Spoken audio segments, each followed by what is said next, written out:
सुप्रभात बच्चों। आज हम कक्षा 5 के पर्यावरण अध्ययन विषय का पाठ 16 हमारे गौरव का आगे का प्रकरण जीजाबाई और भीमराव अंबेडकर इनके बारे में पढ़ेंगे।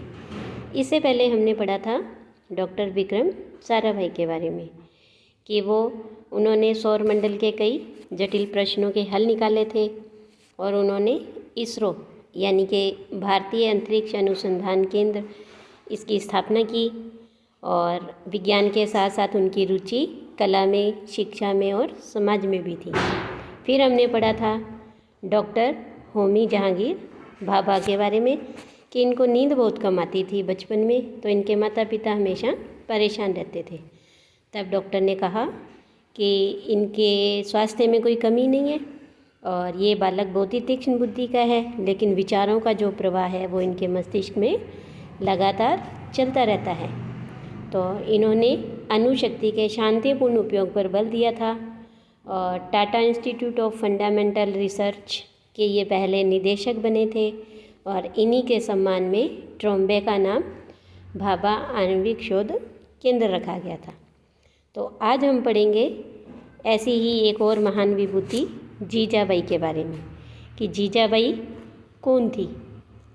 तो देखो, शिवाजी का नाम तो आप सभी जानते ही हैं। उनके व्यक्तित्व और तेजस्वी चरित्र को बनाने का श्रेय उनकी माता जीजाबाई को है, यानी शिवाजी जी की माता का नाम जीजाबाई है। जीजाबाई बहुत ही बुद्धिमती, धर्मपरायण, दृढ़ संकल्प, धर्म की मर्यादाओं पर स्वाभिमान अनुभव करने वाली तुलजा भवानी की भक्त नारी थी।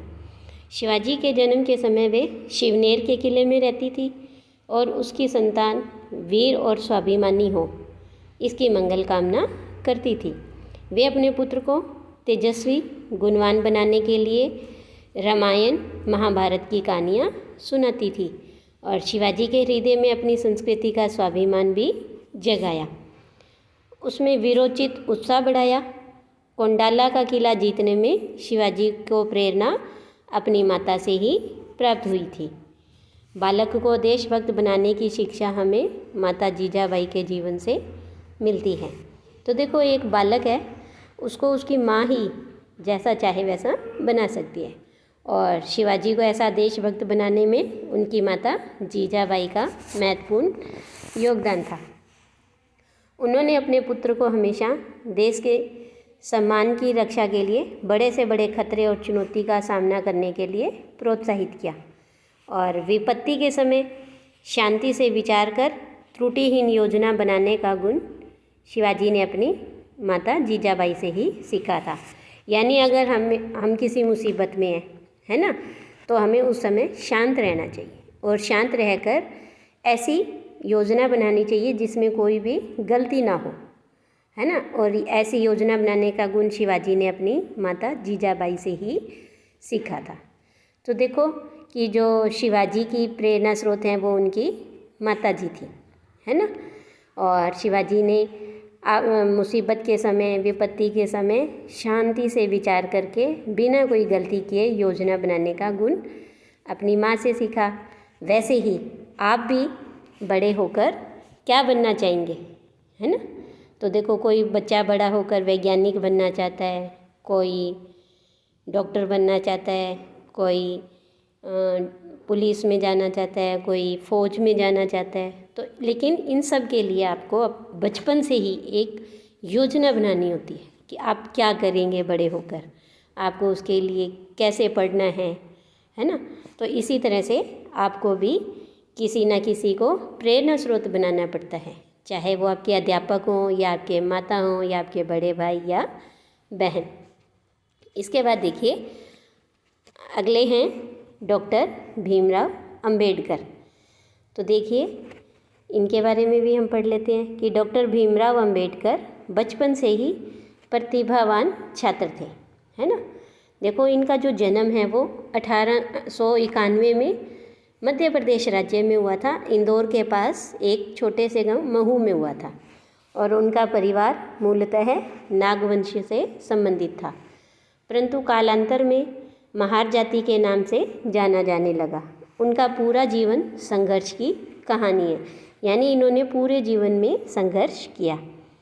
एक अछूत रूप से पहचाने जाने वाले परिवार में जन्म लेने के कारण बालक भीमराव को बचपन से ही अनेक लांछना और अपमान सहने पड़े। इसीलिए उनमें बचपन से ही अन्याय और सामाजिक कुरीतियों के विरुद्ध लड़ने की हिम्मत उत्पन्न हो गई थी।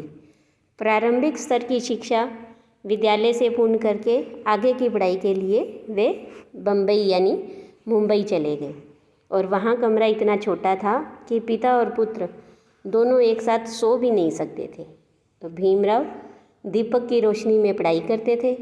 बड़ौदा रियासत से छात्रवृत्ति मिलने पर वे अमेरिका पढ़ने गए और उन्होंने स्वतंत्रता संग्राम में हिस्सा भी लिया और आज़ादी के बाद उन्हें संविधान प्रारूप समिति का अध्यक्ष बनाया गया, है ना। और उनकी अध्यक्षता में ही देश का संविधान निर्मित हुआ। तो देखो कि नीचे प्रश्न दिया हुआ है कि डॉक्टर भीमराव अंबेडकर के जीवन से आपने क्या शिक्षा ली। देखो, जैसे उन्होंने अन्याय और सामाजिक कुरीतियों से लड़ने के लिए हिम्मत पैदा हुई थी, वैसे ही हमने भी उनके जीवन से यही शिक्षा ली कि हम भी अन्याय और सामाजिक कुरीतियों से लड़ेंगे। अगला प्रश्न है, क्या हमें अन्याय देखकर चुप रहना चाहिए? नहीं, हमें अन्याय देखकर चुप नहीं रहना चाहिए। तो फिर आप किसी के प्रति हो रहे अन्याय का विरोध किस प्रकार करोगे? देखो, हम अगर किसी के प्रति अन्याय हो रहा है तो उस अन्याय का विरोध हम अहिंसा से करेंगे और कानून का सहारा लेंगे। तो देखिए कि इस पाठ में हमने सीखा कि डॉक्टर विक्रम साराभाई है, वो अंतरिक्ष में स्वदेशी उपग्रह भेजते थे, है ना। डॉक्टर होमी जहांगीर भाभा के बारे में पढ़ा कि परमाणु विज्ञान में उन्होंने भारत को आत्मनिर्भर बनाया। जीजाबाई के बारे में हमने पढ़ा कि जीजाबाई ने अपने पुत्र शिवाजी को एक महान योद्धा बनाया। और डॉक्टर भीमराव अंबेडकर के बारे में पढ़ा, कैसे उन्होंने अन्याय के खिलाफ आवाज़ उठाई, उनसे लड़ने की हिम्मत पैदा हुई और डॉक्टर भीमराव अंबेडकर की अध्यक्षता में भारत का संविधान है वो निर्मित हुआ था। तो आज आपका ये पाठ पूरा होता है। धन्यवाद।